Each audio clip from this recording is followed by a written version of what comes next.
Every day our oceans are getting polluted more and more, and thus living creatures are either going extinct or dying. To visualize this, I have created this game or simulation, whatever you wanna call it. So as you can see, it looks very realistic. You can move it using your mouse and you can control the boat. So if I can press the arrow keys to control the boats. So the purpose of this game or the simulation is to go around and move close to the trash, and as you move through the trash, the boat will pick up the trash. So basically we are cleaning the ocean like so. So as you can see, we have a lot of trash that we have to pick up. The inspiration for this project came from Team Sys. So if you don't know about Team Sys, Mr. Beast, Mark Rober and many other YouTubers together have taken this initiative to remove 20 million pounds of trash by the end of January 2020. So by the end of this year. So for every dollar you donate, 1 pound of trash will be removed from the ocean. So this is definitely for a good cause. So if you can, make sure to donate whatever amount you can. I'll leave the link to this page in the video description. Even if you can, make sure to share the video. This will help me also. Okay, let's get started. So the first thing you need is to have Node.js installed. So if you don't have Node.js, simply go to nodejs.org and download it. After that, let me open up my file explorer. So here it is, and let me open VS Code here. First let me close this window, we don't need it anymore. And here I'm going to click on open with VS Code. So I have opened this empty folder with VS Code. Now I'm going to click on terminal, new terminal, and we're going to use Vite or Vite, whatever you want to call it. So we're going to use Vite for our development server mainly. So if you have never used Vite, don't worry. All you have to do is type npm init and then add Vite at latest, then press enter and wait for the installation to finish. So now it is asking us for our project name, so let's call it Ocean Cleaner. So Ocean-Cleaner like so. So we want to use vanilla JavaScript, so we're going to say vanilla JavaScript, and then we have to cd into the Ocean Cleaner. So cd Ocean Cleaner, and then we have to run npm install. So npm install. Okay, it should be installed. So let me fix that.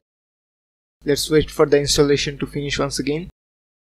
Okay, I'm going to be using Three.js for this project, so I'm also going to install it. So let's say npm I for install, and I'm going to install 3 for Three.js. Once again, wait for the installation to finish, and the installation is finished. So we can now type npm run dev and it will start a development server. So as you can see, the development server has been started at localhost 3000. So let's go to localhost 3000. So as you can see, we have this hello world app. So let's see how the project looks like. So first we have this index.html. Here we have the div with the ID of root, and now in the style.css we have some styles. We can delete them, so delete. And then in the JavaScript, we're first importing our style sheet. So in Vite we can simply import our style sheets and it will be applied to our HTML. And then we're targeting our div with the ID of app, and we are setting the inner HTML to this. So we don't want this, so let me remove this for now and save it. So now we have this blank page. Okay, now what I'm going to do is copy this course from the Three.js example website, and I'll leave the link to this page in the video description, and I will also leave the link to the finished codes in the video description, so you can simply download it and get started. So if you click Ctrl U, you'll be able to see the source code of this project. And now I'm going to copy the JavaScript and we're going to paste it in our project. So here we're going to paste it, Ctrl V, and let's fix the indentation. Select it once again, and we can click Shift Tab to fix the indentation like so. Let me close the sidebar for now, and here instead of saying /build 3.module.js, since we have installed 3.js, we can simply say 3. So 3, and here instead of saying ./GSM, we're going to say 3/examples. So let me select all of them, and here instead of just saying ./ we're going to say 3/examples /GSM, and then whatever the model you want. And we also want to clean this up. So in the Three.js we have this status or the stats. We don't need them, so let me delete some code. So we don't need this stats import, we don't need the GUI, so delete this line as well, and we don't need the container and stats, so you can delete this also. We don't need the mesh, so we can delete this mesh also, and we don't need to select a container. Instead of saying container.appendChild, we are going to say document.body.appendChild. So let's say document dot body dot append child renderer dot DOM element, like so. So if you want to understand this code, you can go to the 3JS documentation page. It is 3js.org, and try to understand them. Okay, anyways, let's continue to clean up it even more. We don't need this box geometry, so we can delete this codes as well. So delete, and then let's see, we don't need the stats, so delete. We don't need the GUI either, so we're going to delete all of this and these lines as well.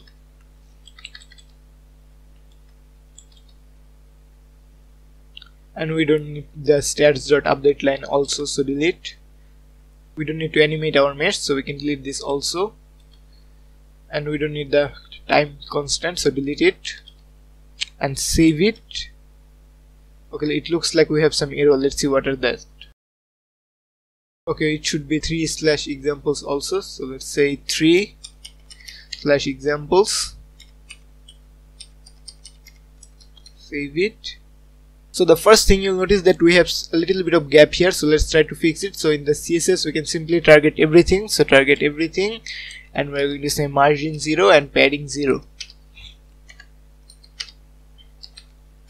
like so. Save it, and now the white space is gone. But now, as you can see, our example looks much better than what we have here. So why is that? Okay, so to make it look like what we had in our example, we need to load a texture. So in the main.js, if we scroll down, you'll see in the line 39 we are loading texture/waternormals.js. So we don't have this right now, so let me copy this, Ctrl C, and go to example. So instead of going to the HTML page, we are going to go to the texture/waternormals.jpg. so here is the texture, so we can right click and then click on save image as, and we're going to save it as waternormals.jpg. Save it, open up our sidebar, Ctrl B, and then we can create a folder in our Oceans Cleaner folder. So new folder, and I'm going to call it assets. And now we can drag and drop this image in the assets folder. So here is our waternormals.js, which is a texture. So here we are going to say assets/waternormal.jpg. Save it. And now, as you can see, our project looks like what we had in the example. But we don't have the cube, that is because we don't need it, so we removed it.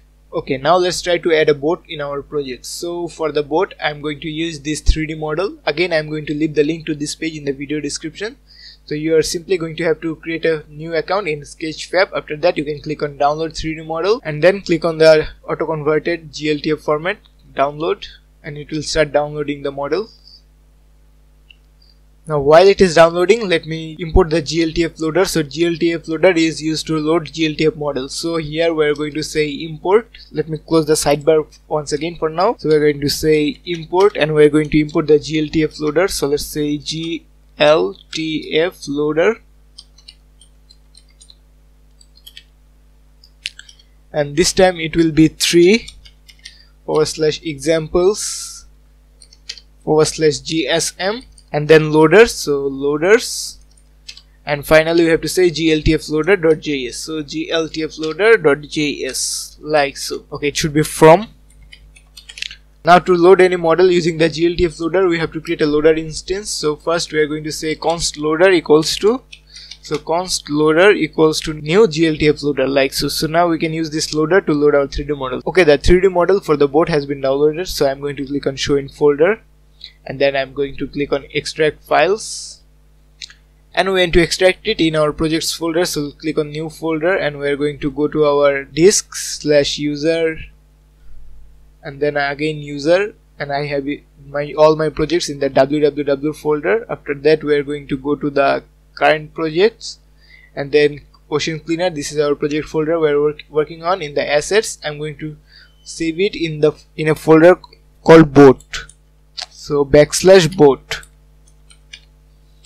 and click OK. And now if I open up our sidebar, Ctrl B, as you can see I have a folder called boat. Inside the folder I have a scene.gltf. so this is our 3D model. So now we can load this 3D model in our project. So let's see how we can do that. So to load a 3D model, we are going to say loader.load. so loader.load and we have to specify the path to our scene.gltf. So we're going to say assets /boat and /scene.gltf.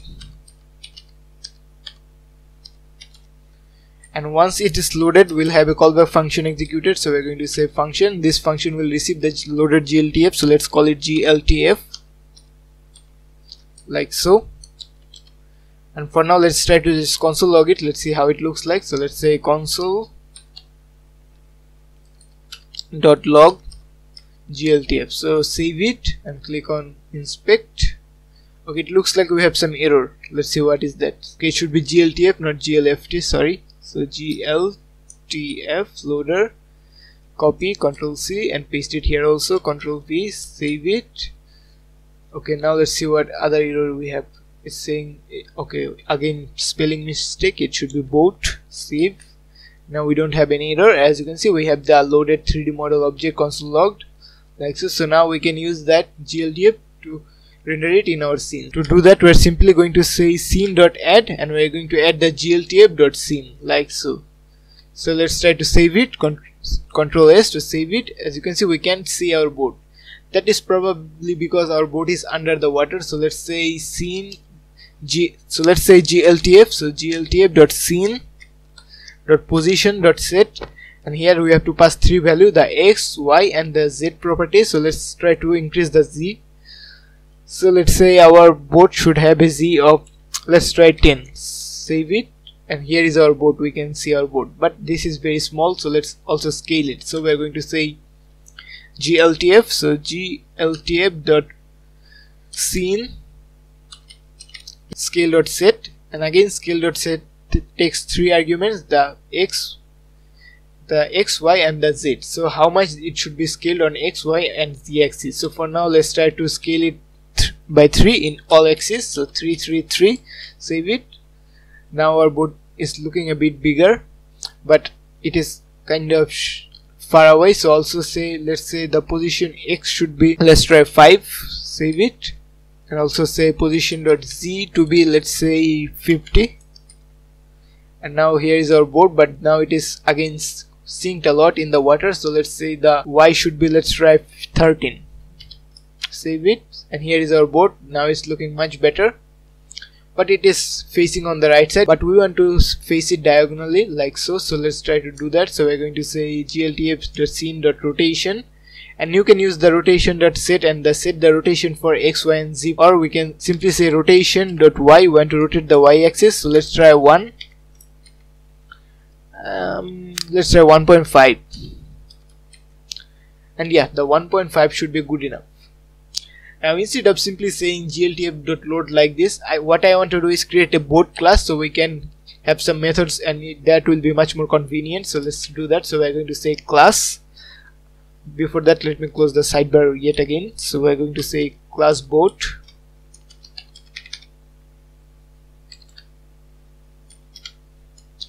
and in the constructor, so let's create the constructor function. So in the constructor, we can execute this code. So copy this, Ctrl C, Ctrl V, and uncomment this. So Ctrl / to uncomment, and Shift tab, fix the indentation, save it. So now we can see the boat, but if we create a new instance of our boat, so let's say const boat equals to new boat, and we don't need to pass the scene here. So remove this and save it. As you can see, we again have this boat. Okay, but the benefit of having this boat here like so is we can have some handy methods. So let's say we're going to have a method called update. So let's say update.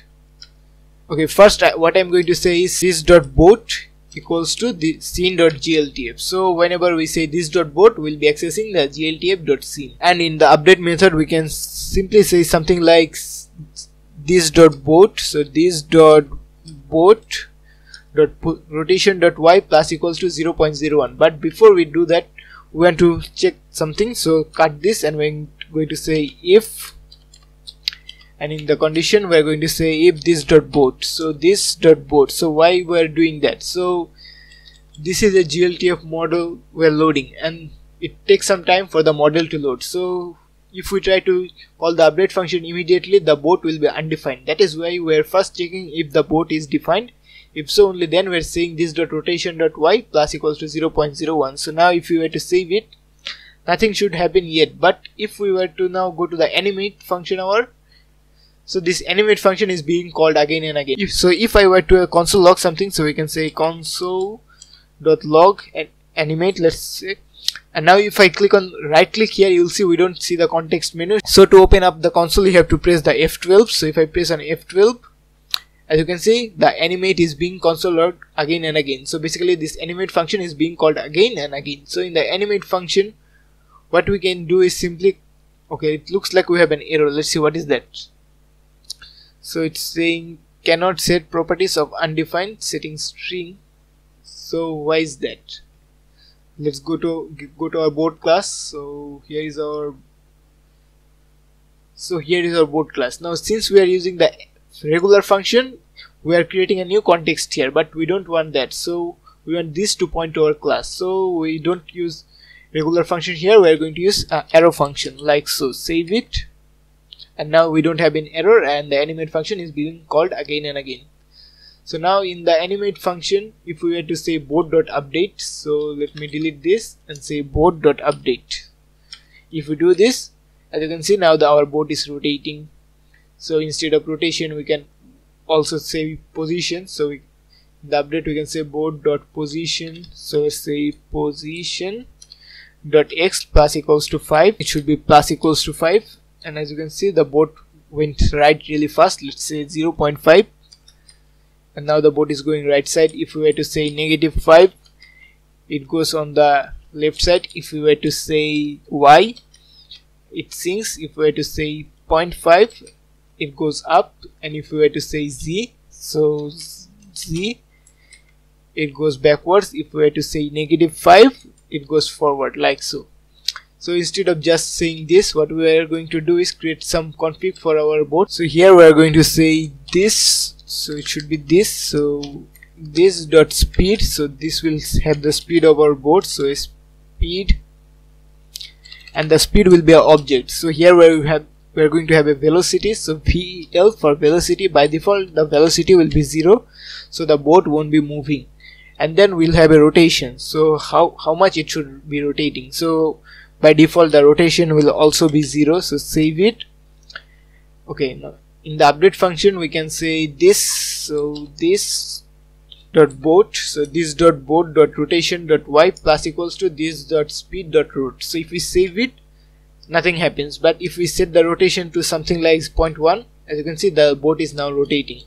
So let's do the same for the x-axis. So we're going to say this dot board. So this dot board dot position dot, it should be z. So let's say position dot z equals to speed dot velocity. So if we save it, again nothing happens. If we were to say 1, save, it goes backward. If we say -1, it goes forward. So by default it will be 0. And now if the user presses his up arrow, the board should go forward. If he presses the down arrow, the board should go backward. And if he clicks on the right, the board should rotate on the right. And if he clicks on left, the board should rotate on left. So to do that, we can simply use the key down event. So let's do that. So let's see where we should do that. So here we're already adding an event listener to our window. Let's add it here. So we're going to say window.add event listener. So window.add event listener, and we're going to listen for the key down event, and then we're going to run this callback function. This will receive event as its argument. Let me delete this, save it. So now let's just say alert. It should be just alert, not this dot alert. Let's just alert e.key. Save it. So now if I focus on my browser and click on R, it says R. Click on 9, it says 9. Click on up arrow, it says arrow up. Click on down arrow, it says arrow down. And if I click on the right arrow, it says arrow right. And if I click on the left arrow, it says arrow left. So we can use this. So here we're going to say if e.key equals to arrow up. So equals to arrow up. If the arrow is up, we have to say board. So board dot speed dot velocity the velocity, let's say 0.01. So if I now save it and click on the up arrow, the board goes downward, so it should be negative 0.1. so negative 0.1, save it, and again focus on the browser window and click on the up arrow, and as you can see the board goes up. But when I release my finger from the arrow key, the board should stop moving. So let's do that. So in my boards class, we're also going to create a function called stop. So let's say stop, and what will this do is say this dot speed dot velocity equals to 0 and this dot speed dot rotation to 0. So stop the board. So we're going to have to add another event listener. So we're going to listen for the key up event. So let's say window dot add event listener. This time we're going to listen for the key up event, and here we simply have to say board dot stop. So let's say board dot stop, like so. So now if I press the arrow key and hold, first every time we save it we have to focus on our window in order for the key event to occur. So if I now click on the up arrow, as you can see the board is going forward, and if I release my key, the board stops. So let's make it go backward as well. So Alt Shift down to copy this, and then we're going to say if the either key equals to arrow down. If so, then we are going to say velocity equals to 0.1 plus 0.1. So now if I were to press the up arrow key, it goes forward, and if I click on the down arrow key, it goes backwards.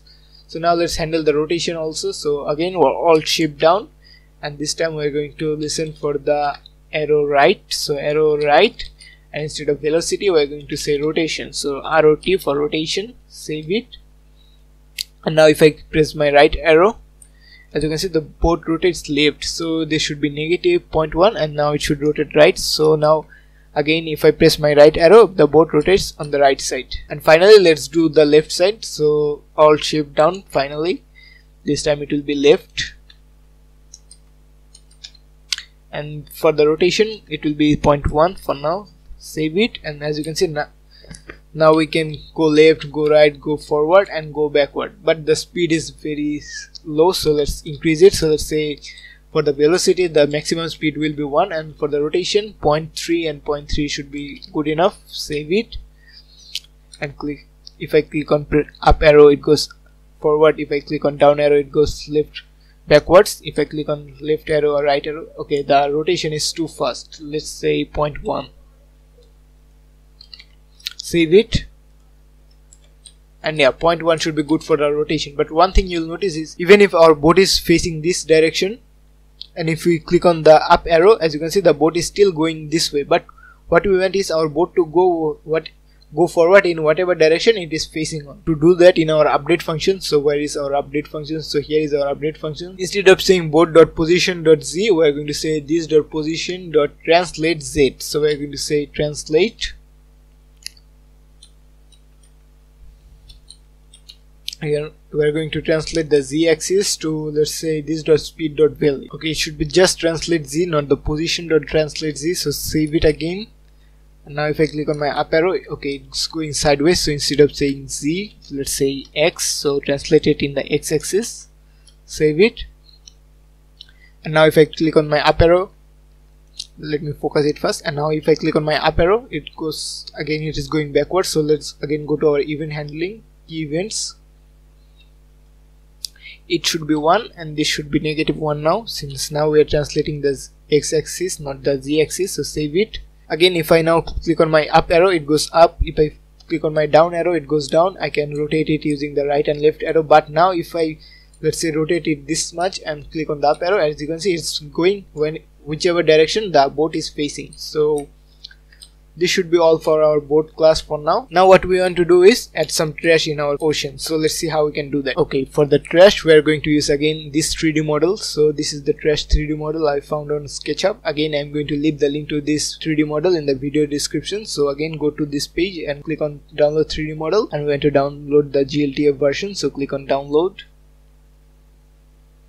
and let's wait for the download to finish. Okay, our download is now finished, so we can right click and click on show in folder. Again, we are going to click on the extract files, and we want to extract it in the, let's see, we want to extract it in our project folder. So let's go to our project folder. So this is our project folder, and this time we are going to say assets/trash and click on OK. Close this and open up our sidebar, Ctrl B. As you can see, now we have this folder called trash where we have our 3D model for our trash. Okay, now just like our boat, let's create a class for our trash also. So let's go up, and after the boat should be fine. So let's create our trash class. So we're going to say class trash.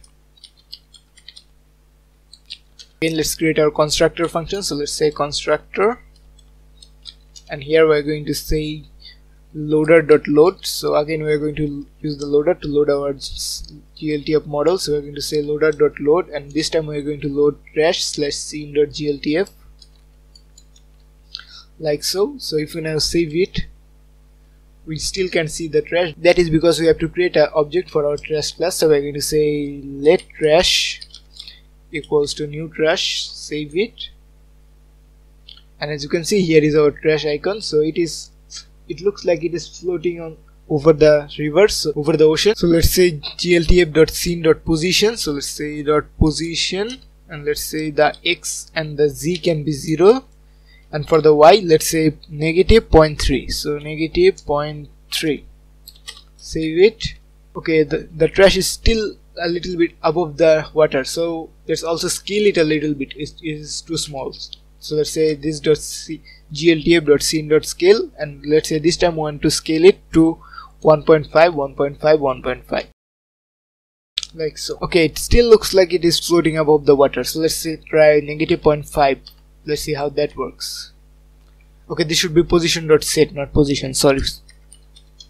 Okay, now what we need to do is collision detection. So basically, when the boat is over the trash should be removed from our ocean. Now, while collision detection is very complex, you can use some third-party library to do this, but I'm going to create a basic collision detection that won't be perfect, but this should be good enough for our purpose. So let's create a function called isColliding. So function isColliding. So this will take two objects, so object 1 and object 2, so obj1 and obj2. And this will simply compare the distance between the two objects. So we can simply say return, and here we are simply going to return math.absolute, so the absolute distance. So math.abs for absolute, and we are going to say object1.position.x minus object2.position.x. So we are going to check the distance of the x-axis between them should be less than 15, and we are going to do the same. Oops, what did we do? Let's see. And we are going to do the same for the y, for the z-axis. We don't need to check the y-axis because the y is basically going upwards. We are not going upwards, so we can simply check the x and the z-axis. So position.z, if the position z is also less than 15, that in that case we are simply going to assume that we are colliding. So like save it, and now let's try to call this function in our animate. So let's go to our animate,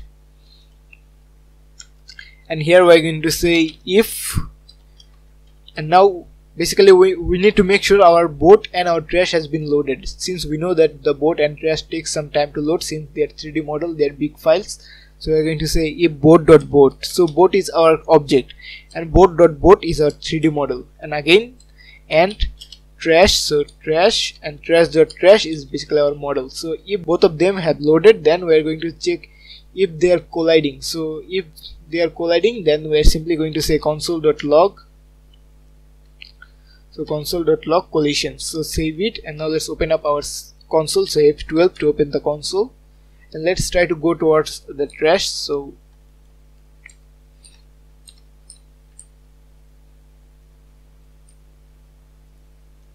okay, it looks like it's not working. Let's see why it is not working. Let's just console log. So let's say console.log like so, and comment this part out. So control/, comment it out. Okay, this is not working. That is because in the trash we are never setting this the trash. So let's go our trash class. So here is our trash, and here we have to say this dot trash equals to gltf.scene. So save it, and now it is saying false, so it is not colliding. So let's try to move towards the trash. As you can see, when we're on the trash it says true, so now our collision detection is working. So let's go to the collision detection part.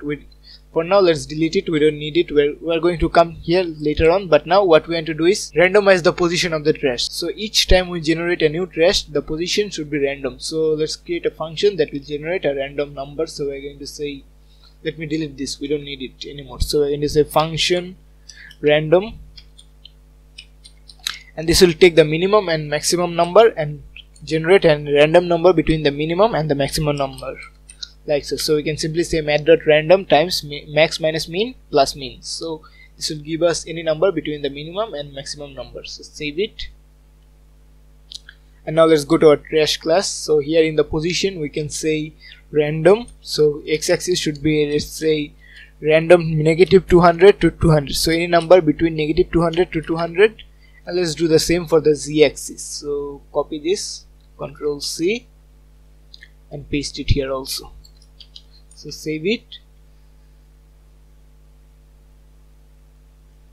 and as you can see, here is our trash. So let's try to refresh,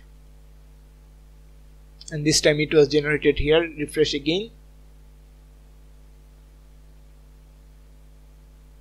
and this time it was generated over here. So it is working now.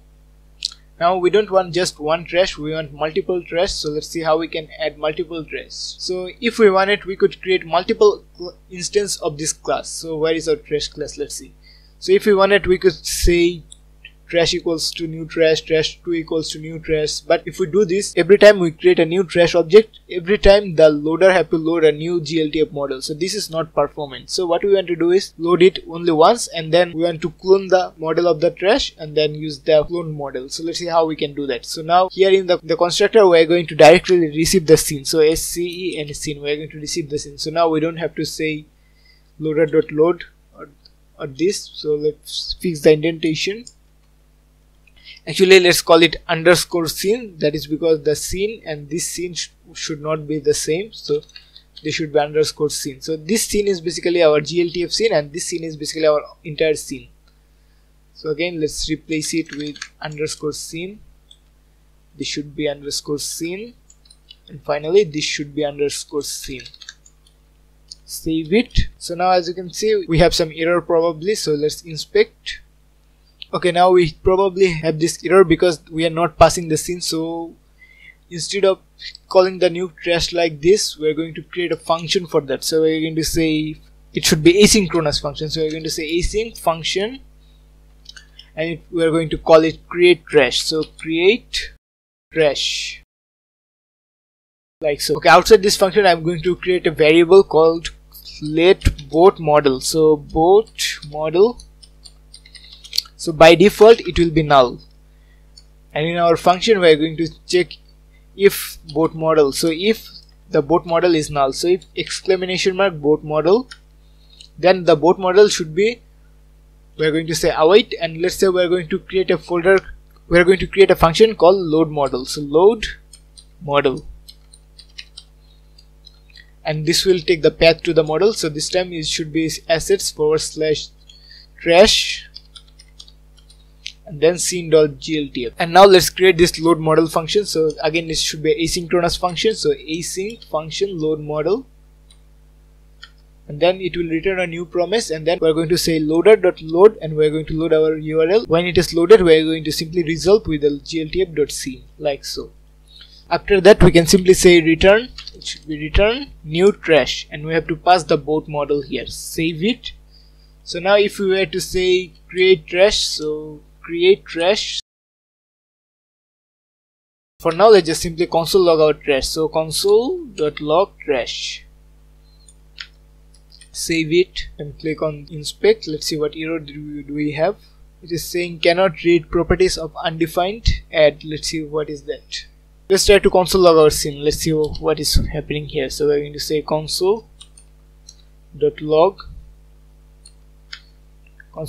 scene. So SCEN is scene. Save it.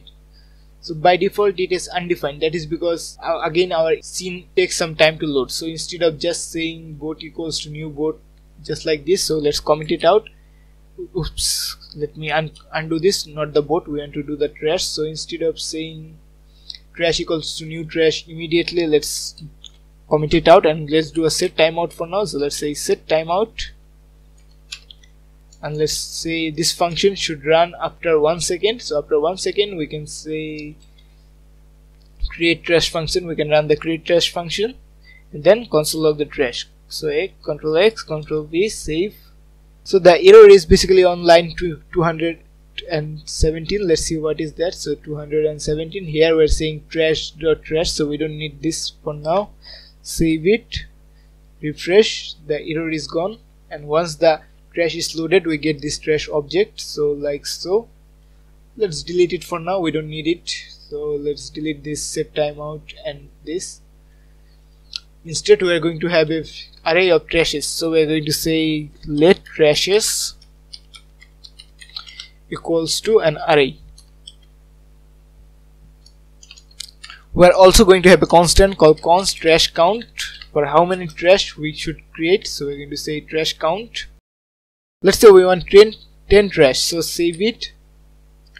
Another thing is, every time we call the new trash function, we don't want to use the same model, we want to create a clone of that model. So instead of saying boat.model, we are simply going to say boat.model.clone, like so. Save. And now in the init function we can make it asynchronous as well, so async. And now let's create the trashes somewhere. So let's say right before our event listener, let's use the for loop. So let's say for, and we're going to say for let I equals to 0, I is less than trash count, I plus plus, and we're going to say const trash equals to create trash, and finally we have to push the trash in our trashes array. Save it. It should be async. Save. And as you can see, we have 10 trash floating around. So it looks like 200 is too much, so let's decrease that to 100 only. So let's say negative 100 to 100.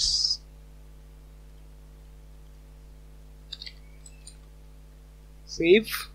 And here our trash is being generated in a random position. Every time our boat is over a trash, we want to remove the trash from the ocean. So let's see how we can do that. So we're going in our animate function. So where is our animate function? In our animate function we are going to call a function called check collision. So let's say check collisions, like so. So let's create that function under the is colliding function. Let's say function check collision. Again, first we are going to check if our boat model is loaded. So we are going to say if boat.boat, like so. If the boat is loaded, in that case we can load over the trashes. So we are going to say trashes dot for each. So for each of our trash, okay, before checking if they're colliding, again we are going to check if the trash dot trash. So if the trash is also loaded, so if trash dot trash. So if the boat is loaded and our trash is loaded, only then we can check if the boat is colliding. If it is colliding, we can simply say scene.remove trash.trash. So remove the trash model from our scene. So let's see if it's working now. So save.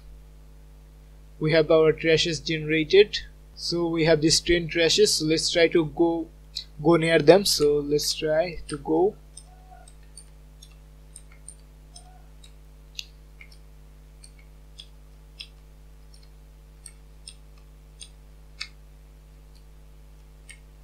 Okay, it looks like it's not working. Let's see why. Okay, let's see where is this console log. Let's remove the console log, we don't need it. So line 45, we don't need this. Save. Let's go to our check collision function. So here we're calling the trashes.forEach. Let's try to console log something here. So let's say console.log, and for now let's just say hello. Save it. and it's saying hello, but it looks like our trash is not being removed from the ocean. Let's see why is that. Okay, now it is being removed. Let's see. Yeah, it is working. So maybe we just have to refresh our page. Okay, so now if you want, we can increase the number. So let's say instead of just 10 we want 50. So let's say 50. Save. It will take more time to load now. And now we have more trash here. So as you can see, we have a lot of trash. Let's try to remove some trash from our ocean. And there, it is pretty much working. So I really hope you enjoyed this video. I have worked really hard for this one, so I'll really appreciate it if you like this video, and subscribe and turn on the notifications so you don't miss when I upload a new video. Share with your friends, and I'll see you next time.